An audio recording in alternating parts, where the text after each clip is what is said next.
नमस्कार दोस्तों, आप सभी लोगों का स्वागत है आप सबके अपने चैनल बीपीएससी स्टडी आईक्यू पे। मेरा नाम है आदित्य वैभव और आज के इस वीडियो में हम लोग कवर अप करने वाले हैं बिहार की सारी नदियां, वो भी वन शॉट।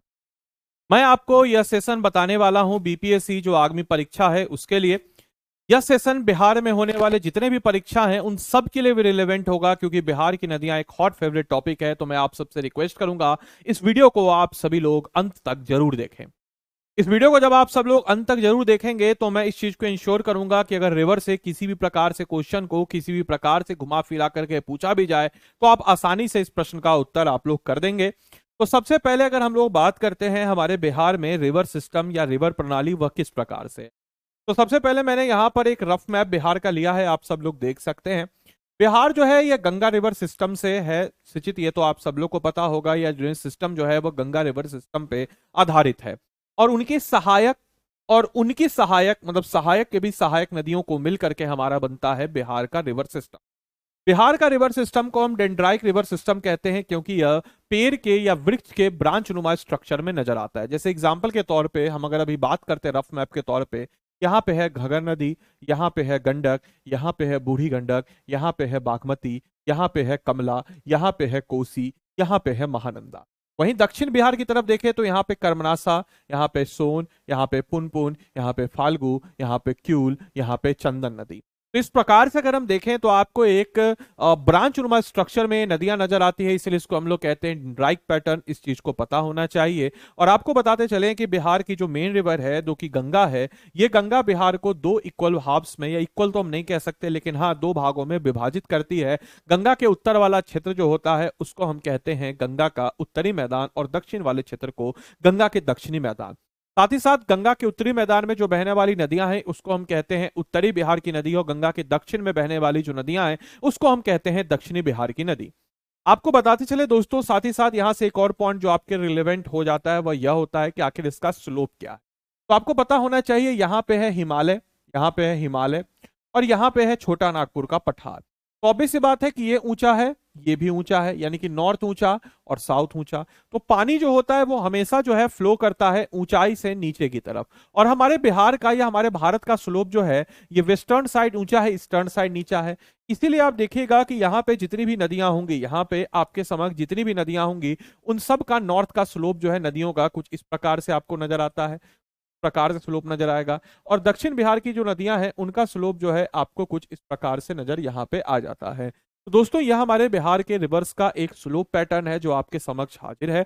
इसके अलावा दोस्तों अगर हम बात करते हैं स्लोप का क्या इक्वेशन होने वाला है, तो ये स्लोप जो है 6 सेंटीमीटर प्रति किलोमीटर की दर से यह आपको स्लोप नजर आता है फ्रॉम वेस्ट टू ईस्ट। इस चीज को याद रखना। इसके अलावा अगर हम बात करते हैं हमारे नॉर्थ में, तो माउंटेन है तो ऑब्वियस सी बात है ये ऊंचा होगा, और साउथ में दक्षिण बिहार बिहार का पठार है तो यह भी ऊंचा होगा। तो हमारा बिहार अगर एक कागज को ले तो कुछ इस प्रकार से, यानी कि कुछ इस शेप से, अगर इसको 2D में देखे 3D में देखे तो कुछ इस शेप से नजर आएगा। ये नॉर्थ है, ये साउथ है, और नदियां ऐसे आएंगी इस प्रकार से, इस डायरेक्शन में आती हैं। अब आइए सबसे पहले हम लोग स्टार्ट करते हैं हमारे बिहार के सबसे प्रमुख और सबसे बड़ी नदी के बारे में, जो कि है गंगा रिवर। गंगा रिवर के अलावा गंगा रिवर की शुरुआत करने से पहले मैं आपको बताते चलूं कि हमारे बिहार के 28 जिले जो हैं वह फ्लड प्रोन्ज हैं। फ्लड प्रोन्ज होने का मतलब जो कि बाढ़ ग्रसित है, जहां पे रेगुलर इंटरवल पे फ्लड हमें नजर आती है। ये भी बड़ी इत्तेफाक की बात है कि हमारे बिहार में 38 में से 28 जिले फ्लड प्रोन्ज है और लगभग 20 से ज्यादा जिले सूखा प्रोन्ज भी है। यानी कि कई ऐसे जिले हैं जो कि बाढ़ ग्रसित भी हैं और सूखा ग्रसित भी हैं। तो ये भी बड़े समझिए कि एक आश्चर्य वाली बात है कि बाढ़ ग्रसित के साथ साथ सूखा ग्रसित भी। और हमें सरकार को साइंस एंड टेक्नोलॉजी की मदद से इस पे कुछ काम करना चाहिए, हालांकि उस पर चर्चा कभी और करेंगे। अभी के लिए जो मैं आपको कुछ चीजें बताने वाला हूं वह जो रिपोर्ट है, कुछ रिपोर्ट के आधार पर, जैसे मैंने कवर अप किया है Bihar state irrigation report 1994। Bihar सरकार भी इस रिपोर्ट को कवर अप करती है। आप समझ सकते हैं कि बिहार सरकार कितना पीछे है। 1994 का बिहार स्टेट इरिगेशन रिपोर्ट है, इसी के आधार पर जो है रिपोर्ट आपके समक्ष है। तो आप समझ सकते हैं कि इतना पुराना डेटा को बिहार अभी भी कवर अप करती है तो कवर अप हम उसको करेंगे। इसके अलावा जिस सोर्स का मैंने इस्तेमाल किया है वह सोर्स है, मैंने क्लीन गंगा प्रोग्राम आया था उसके तहत जो कुछ स्रोत हैं उन स्रोतों के आधार पर नदियों को मैं आपके समक्ष प्रस्तुत किया हूं। सबसे पहले गंगा नदी की बात अगर हम करते हैं तो गंगा नदी 2525 किलोमीटर हमारे भारत में, जिसमें से 445 किलोमीटर जो है यह हमारे बिहार में बहती है। 99 किलोमीटर की सबसे लंबी सीमा यह पटना के साथ बनाती है। ये सारे के सारे क्वेश्चन हमारे प्रीलिम्स पॉइंट ऑफ व्यू में आ रखे हैं। और गंगा का रिसीडिंग यानी कि जो समझिए कि गंगा नदी जो पहले ईस्ट की तरफ है, इसका वेस्टर्न की तरफ जो है बढ़ना, ये लगभग 0.14 किलोमीटर प्रति सालाना के हिसाब से हो रहा है, जिसको हम कहते हैं रिसीडिंग पर ईयर। तो अगर आपसे पूछ लिया जाए गंगा का रिसीड पर ईयर कितना है, तो 0.14 किलोमीटर, इस चीज को याद रखना। गंगा एंटर कहां से करती है, तो गंगा चौसा, जो कि बक्सर जिला का एक एक समझिए कि गांव है या ब्लॉक है चौसा, वहां से एंटर करती है। और यहां से एंटर करने के बाद बिहार के टोटल 12 जिलों से होते हुए बिहार के कटिहार से बाहर चली जाती है साहबगंज में। साहबगंज झारखंड का एक जिला है और झारखंड का इकलौता ऐसा जिला जहां पे गंगा नदी जिसके साथ सीमा बनाती है। इस बात को भी सारे बच्चों को ध्यानपूर्वक रखना है। मैं आपको बताता चलूं कि गंगा नदी का ओरिजिन कई लोगों को लगता है कि सर ये गंगोत्री से है, बट हाँ वो आधे सही है। बेसिकली गंगा नदी की बात अगर हम करते हैं तो गंगोत्री से एक धारा निकलती है जिसको हम कहते हैं भागीरथी धारा। बद्रीनाथ से एक धारा निकलती है जिसको हम कहते हैं अलकनंदा धारा। समय के साथ इस अलकनंदा धारा में विष्णु प्रयाग में धौली गंगा, इसके अलावा नंद प्रयाग में नंदाकिनी, पिंडर गंगा कर्ण प्रयाग में, और मंदाकिनी जो है केदारनाथ से आके रुद्र प्रयाग में मिलती है। और आगे जाकर के देव प्रयाग में भागीरथी अलकनंदा का मिलन होता है और यहां से गंगा नदी बनती है। उसके बाद आता है ऋषिकेश और उसके बाद आता है हरिद्वार। और हरिद्वार वो पहला स्थान है जहां मैदानी जिले में गंगा नदी प्रवेश करती है। गंगा नदी भारत के 5 राज्यों से डायरेक्टली, उत्तराखंड, यूपी, बिहार, झारखंड और बंगाल से डायरेक्टली, और इनडायरेक्टली रूप में यानी कि इसके जो ड्रेनेज एरिया इसकी बात अगर हम करते हैं तो एमपी, राजस्थान, दिल्ली, हिमाचल प्रदेश, हरियाणा और छत्तीसगढ़, ये इसके ड्रेनेज एरिया हैं। तो कुल मिलाकर के गंगा का कैचमेंट एरिया 11 राज्यों से होता है। इस पॉइंट को भी ध्यान रखना और ये भी आपका प्रीवियस ईयर एक क्वेश्चन है। इसके अलावा दोस्तों अगर हम लोग बात करते हैं गंगा नदी के बारे में, इससे ज्यादा नहीं जानना है, हमारे फैक्चुअल पॉइंट हम लोग देख रहे हैं, इसीलिए अब हम बात करते हैं बिहार के दूसरे नदी के बारे में। मैंने आपको थोड़ी देर पहले एक नदी बताई थी जिसका नाम था घगर। यहां पे एक मैंने नदी बताया था, ये है घगर नदी। घगर नदी, अच्छा एक और चीज आपको बताते चले, गंगा नदी जब बिहार में एंटर करती है तो यहां पे बिहार और यूपी के बीच में एक प्राकृतिक सीमा बनाने का भी काम करती है। तो इस चीज को भी याद रखना है। बिहार की टोटल 4 नदियां हैं जो बिहार और यूपी के बीच में एक प्राकृतिक सीमा बनाती हैं। पहली जिसमें से गंगा है, आगे और कौन कौन सी है एक एक करके हम लोग देखते हैं। सबसे पहले हम लोग अगर बात करते हैं घगर नदी के बारे में, घगर नदी को हम लोग सरयुग नदी के नाम से भी जानते हैं। और अगर आप घगर नदी को देखिएगा मेरे भाई, तो घगर नदी आपको यहां नजर आती है। और घगर नदी भी बिहार और यूपी के बीच में एक प्राकृतिक सीमा बनाती है, इस बात को भी याद रखना है। और घगर नदी का स्रोत क्या है, तो तिब्बत का पठार। यह सिवान में एंटर करती है गुठनी से और बिहार में 83 किलोमीटर का डिस्टेंस ट्रेवल करते हुए रेवलीगंज, छपरा, जहां पे आपको चिरांद नाम का एक जगह नजर आता है, वही चिरांद जहां पे आपको नवपाषाण काल के स्थल भी नजर आते हैं, वही चिरांद जहां पे आपको कुषाण युग के भी 80 सिक्कों का एक पोटली भी नजर आता है। तो बड़ा इंपॉर्टेंट साइट है। इस जगह पे एंटर करती है और छपरा के रेवलीगंज में गंगा नदी से मिल जाती है। यह भी बिहार और उत्तर प्रदेश के बीच में एक प्राकृतिक सीमा बनाती है। इस बात को भी सारे बच्चों को पता होना चाहिए और यहां से क्वेश्चन बनेगा। इसके बाद आते हैं हम लोग गंडक नदी। तो गंडक नदी यहां पे आपको नजर आएगी। गंडक नदी की खास बात क्या है कि गंडक नदी का ओरिजिन या कहां होता है, तो यह मिडिल हिमालय में होता है। और मिडिल हिमालय के कहां पे, तो धौलागिरी में इसका ओरिजिन होता है।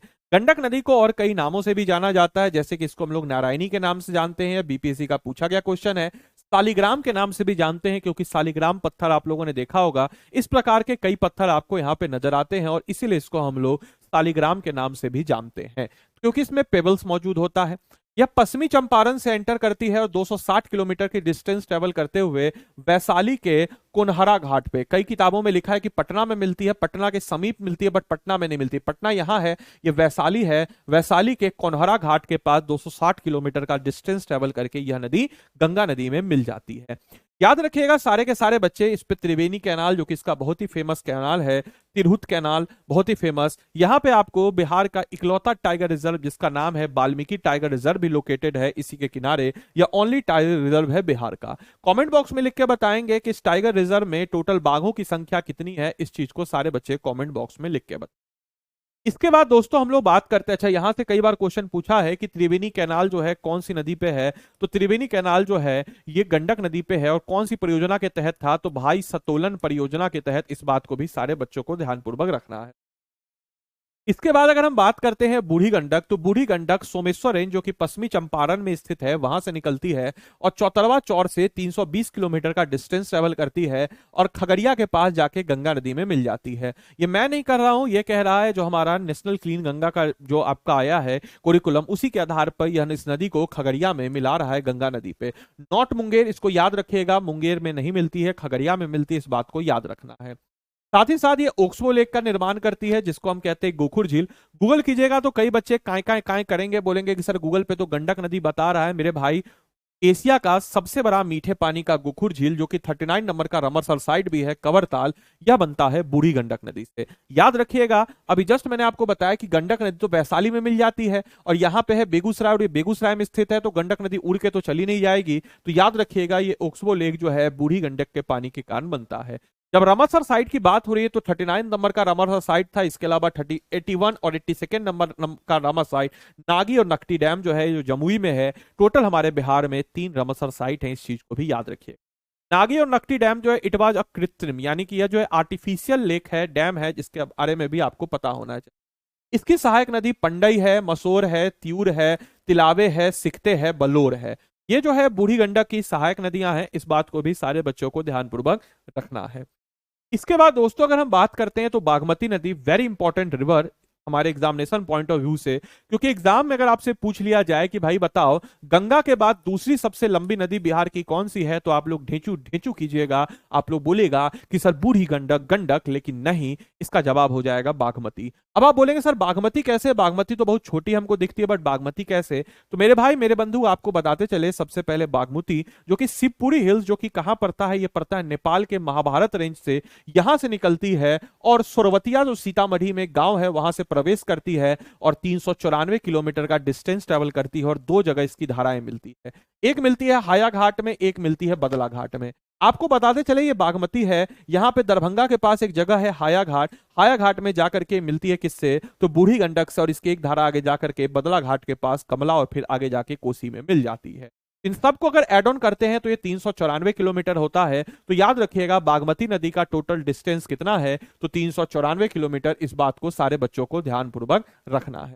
इसके अलावा यह मैप मैंने आपको बताने की कोशिश की है ताकि आपको समझ में आए कि बदला घाट कहां पे, खगड़िया में, हाया घाट कहां पे, दरभंगा में। बागमती नदी की एक धारा बूढ़ी गंडक में हाया घाट के पास जाकर के, एक धारा बदला घाट के पास जाकर के मिल जाती है, इस बात को याद रखिएगा। अगली जो रिवर है वो है कमला। कमला के बारे में आपको बताते चले कि यह महाभारत रेंज से निकलती है और इसके अलावा आपको सिंदुलिया घाटी जो है वहां से निकलती है महाभारत रेंज से। जब कुछ समझ में नहीं आए तो महाभारत रेंज टिक कर दीजिएगा। बाकी आपको ये बताते चले मधुबनी के जयनगर से प्रवेश करती है और 120 किलोमीटर का डिस्टेंस ट्रेवल करके बदला घाट जो है, बदला घाट जो खगड़िया के पास पड़ता है, वहां पे जाकर के मिल जाती है कोसी नदी में। इस बात को भी याद रखना। इसके बाद आता है नंबर कोसी नदी का। कोसी नदी जो है गोसाई स्थान जो कि तिब्बत के पास पड़ता है, वहां से निकलती है, महाभारत रेंज तिब्बत नेपाल की बॉर्डर पे पड़ता है, 260 किलोमीटर का है और यहीं पे आपको राजपुरा कैनाल जो है नजर आता है। इसको हम लोग बिहार का शोक भी कहते हैं। कोसी जो है 7 धाराओं से मिलकर के बनती है। इसको याद करने का ट्रिक क्या है, तो लिट सेट से याद कर सकते हैं। एल से लिखू, आई से इंद्रावती, टी से तमजा, या फिर टी से हो जाएगा तमान, एस से हो जाएगा सुम, और ए से हो जाएगा अरुण, और बी से हो जाएगा बुंडई। तो ये 7 जो धाराएं हैं, इन 7 धाराओं से मिल करके हम कह सकते हैं कि सप्तधारा। और यह जो है हनुमान नगर बिहार का एक स्थान है, बिहार नहीं बेसिकली समझे नेपाल का, यहाँ पे हनुमान नगर, यहां से एंटर करती है बिहार के सुपौल जिले में। और बिहार में अगर हम बात करते हैं तो टोटल डिस्टेंस 260 किलोमीटर का ट्रेवल करती है। इस बात को याद रखना है। जो डिस्टेंस मैं बता रहा हूं ये डिस्टेंस बिहार में ट्रेवल करने का है। इसके बाद हम बात करते हैं महानंदा नदी के ऊपर। महानंदा नदी जो है, आप लोग को कोई डिस्टेंस में थोड़ा सा कंफ्यूजन हो रहा होगा तो अभी हम आपको सरकारी वेबसाइट खोल के भी दिखा देंगे, चिंता मत कीजिए। महानंदा नदी की बात अगर हम लोग करते हैं तो महानंदा नदी जो है यह दार्जिलिंग के पास से निकलती है और 324 किलोमीटर का बिहार में इसका ट्रेवल है। ठाकुरगंज किशनगंज से एंटर करती है और नवाजगंज जो है बांग्लादेश में, वहां जाके मिलती है। हालांकि इसकी एक दो स्ट्रीम जो है ये आके के आगे गंगा में भी मिल जाती है। Kosi Mechi river linking project जो है, जो मिच्ची जो है इसी की सहायक नदी है और कोसी के साथ इसको रिवर लिंकिंग प्रोजेक्ट का भी किया जा रहा है। और साथ ही साथ आपको यह भी पता होना चाहिए केन बेटवा के बाद दूसरी सबसे बड़ी रिवर लिंकिंग प्रोजेक्ट जिसको हम Kosi Mechi river linking project करते हैं वो यहीं पे अवस्थित है। मैं एक बार चाहूंगा कि आप सरकारी वेबसाइट भी मैं आपको दिखा दूं ताकि आपको, हालांकि आपको तो मेरे ऊपर ट्रस्ट हो जाना चाहिए बट स्टिल नहीं हो रहा है तो मैं आपको दिखा देता हूं। सरकारी वेबसाइट है, देख सकते हैं। घगर नदी का डिस्टेंस देखिए 83 किलोमीटर आपको नजर आ रहा होगा। इसके अलावा गंडक नदी का 260, बूढ़ी गंडक का 320, बागमती नदी का आपको नजर आ रहा होगा 394। याद रखिएगा बागमती नदी जो है बिहार की दूसरी सबसे लंबी नदी आफ्टर गंगा, इस चीज को याद रखना। महानंदा का 376, गंगा का 445, कर्मनासा का देख लीजिए कि भाई 24, हालांकि 76 किलोमीटर कॉमन बॉर्डर है बिटवीन बिहार एंड यूपी, जिसको अभी हम आगे देखेंगे। तो ये था हमारा नॉर्थ बिहार की नदी। अब आइए थोड़ा साउथ बिहार की नदियों के ऊपर हम लोग एक नजर डाल लेते हैं। कर्मनासा नदी जो है, कर्मनासा नदी जो है ये बिहार उत्तर प्रदेश के बीच में बॉर्डर बनाती है। कैमूर रेंज से यह निकलती है और गंगा में जाकर के मिलती है। मैंने आपको अभी जस्ट बताया कर्मनासा नदी के बारे में मेरे भाई कि कर्मनासा नदी जो है 24 किलोमीटर बिहार में और 76 किलोमीटर जो है बिहार यूपी के बॉर्डर पे सीमा बनाती है। तो इस चीज को थोड़ा ध्यान रखना है कि बिहार यूपी के बीच में 76 किलोमीटर।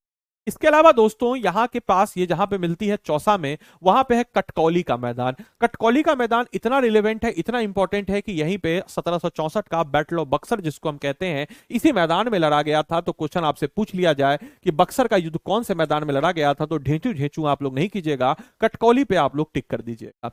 सोन नदी की बात करते हैं तो ये अमरकंटक के पठार के पास से निकलती है जो कि ईस्ट ऑफ नर्मदा का हेड वाटर है। इसके अलावा यह रोहतास से एंटर करती है और रोहतास, यहाँ पे रोहतास है, यहाँ औरंगाबाद है, दोनों के बीच में एक प्राकृतिक सीमा बनाती है। याद रखिएगा सारे के सारे बच्चों को। और ये जो है 202 किलोमीटर डिस्टेंस ट्रेवल करती है। साथ ही साथ ये जो है बिहार और झारखंड के बीच में भी एक नेचुरल बॉर्डर बनाती है।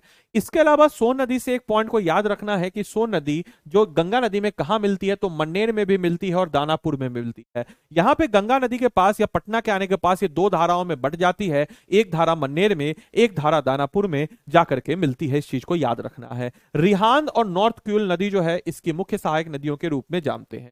याद रखिएगा यहां से बिहार यूपी के बीच में मैंने बॉर्डर का बताया, तो आपसे क्वेश्चन पूछे कि कौन कौन सी नदी है जो बिहार यूपी के बीच में सीमा बनाती है, तो गंगा हो गया, गंडक हो गया, इसके अलावा घगर हो गया और कर्मनासा हो गया। ये चार नदी बिहार यूपी के बीच में सीमा बनाती है। बिहार झारखंड के बीच में सीमा बनाती है सोन नदी। अगर आपसे क्वेश्चन पूछ ले कि बिहार हिंदी और बंगाली भाषा के बीच में प्राकृतिक सीमा बनाने का काम कौन सा नदी करती है, तो इतना आपको हम समझा दिए, थोड़ा अप्लाइड करके क्वेश्चन बनाने की सॉल्व कीजिए। बंगाली और हिंदी भाषा के बीच में एक प्राकृतिक सीमा बनाने का काम कौन करती है? इसके ऊपर एक बहुत शानदार डैम है बाणसागर डैम जो कि मध्य प्रदेश में है। इंद्रपुरी बैराज जो कि चौथा लार्जेस्ट बैराज है। इसके अलावा 1873-74 में आपको हर्बर्ट विल्सन जो कि आपके आर्किटेक्चर थे, इन्होंने एक डैम बनाया था डेहरी ऑन सोन, जो कि बिहार की सबसे पहली जो हम कह सकते हैं इस प्रकार की डैम परियोजना थी। इस बात को भी याद रखना। इसके अलावा दोस्तों अगली नदी की तरफ बढ़ते हैं, तो अगली नदी है हमारी पुनपुन नदी। पुनपुन नदी का ओरिजिन छोटा नागपुर के पठार से होता है, बिहार में 235 किलोमीटर।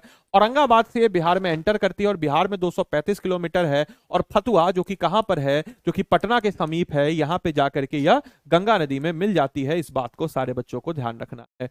इसके बाद हम बात करते हैं फल्गु नदी के बारे में। तो फल्गु नदी दो धाराओं से मिलकर के बनती है, मोहाने और निरंजना। ध्यान रखिएगा, मोहाने और निरंजना। तो मोहाने और निरंजना जो है, मोहाने कहां से निकलता है, तो सिल्हा गांव हजारीबाग से, और चतरा ब्लॉक से निकलती है निरंजना, और दोनों का मिलन होता है बोध गया में, और यहां से कहलाती है फाल्गु। ये वही निरंजना नदी है जहां पे गौतम बुद्ध को ज्ञान की प्राप्ति हुई थी। और ये फाल्गु नदी के ऊपर बना हुआ है रबर डैम, इस बात को भी याद रखना है। इसके अलावा विष्णुपद टेम्पल भी आपको इसी नदी के किनारे नजर आ जाता है। साथ ही साथ इसके बाद हम बात करते हैं क्यूल नदी के बारे में। तो क्यूल नदी दोस्तों, क्यूल नदी सकरी नदी इसकी मुख्य सहायक नदी है।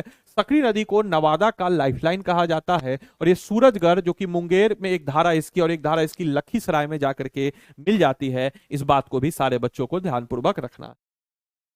इसके बाद हम अगर बात करते हैं चंदन नदी की, तो चंदन नदी जो है देवघर के पास एंटर करती है और साहेबगंज जो कि झारखंड में पड़ता है, वहां पे जाकर के यह नदी जो है मिल जाती है गंगा नदी से। बदुआ नदी जो है नाथनगर भागलपुर में मिलती है। बोलेगा सर बदुआ उदुआ नदी क्यों बता रहे, क्योंकि इस सरकारी वेबसाइट पे बदुआ नदी का जिक्र है, इसीलिए मैंने आपको बता दिया। बदुआ नदी की अगर हम लोग बात करते हैं तो बदुआ नदी की बात अगर हम लोग करते हैं तो इसकी बदुआ नदी की कुछ सहायक नदी है जो आपको पता होना चाहिए। बदुआ नदी की कुछ सहायक नदी की बात अगर हम लोग करते हैं, बेलहारन, गोबरा, नाला, इसके अलावा चन्नन, बरे, नाला, ये सब जो है इसकी सहायक नदी है। ये जो वेबसाइट है सरकारी वेबसाइट के हिसाब से मैंने आपको कुछ फैक्ट्स इंपॉर्टेंट जानकारियां दी, इसको इसके हिसाब से मैंने आपको बता दिया। साथ ही साथ दुर्गावती जो है किसकी सहायक नदी है, कर्मनासा की है, तो ये चीज मैंने आपको यहां पे बता दिया। ये पीडीएफ अगर आपको चाहिए तो आप टेलीग्राम पे जाकर के क्या करेंगे, तो बिना स्पेस दिए टेलीग्राम पे जाकर के लिख दीजिएगा, सीधा सीधा लिखिएगा बीपीएससी कंटेंट वाले। टेलीग्राम पे लिख लीजिएगा बीपीएससी कंटेंट वाले और क्लास की पीडीएफ आपको वहीं पे मिल जाएगी। इसके अलावा आप में से कोनो जन अगर हमारे पेड कोर्स के साथ जुड़ करके अपनी तैयारी को और मजबूत करना चाहते हो तो स्टडी आईक्यू के ऐप या वेबसाइट पे आप जा सकते हैं। स्टडी आईक्यू के ऐप या वेबसाइट पर जब आप जाएंगे तो यहाँ पे जाने के बाद आप 71 लिखेंगे। जैसे आप 71 लिखेंगे दोस्तों मेरे भाई, जैसे आप 71 लिखेंगे तो यहाँ पे आपके 71 पीपीएससी का क्रैश कोर्स आ जाएगा। लाइव क्लास कोर्स 2 पे आइएगा। इसकी क्लास जो है आपको 23 जून से शुरू हो रखी है, इसमें बाई नाउ पे आइएगा। इस कोर्स की खास बात क्या है कि इसमें 400 प्लस घंटे की लाइव क्लासेज है।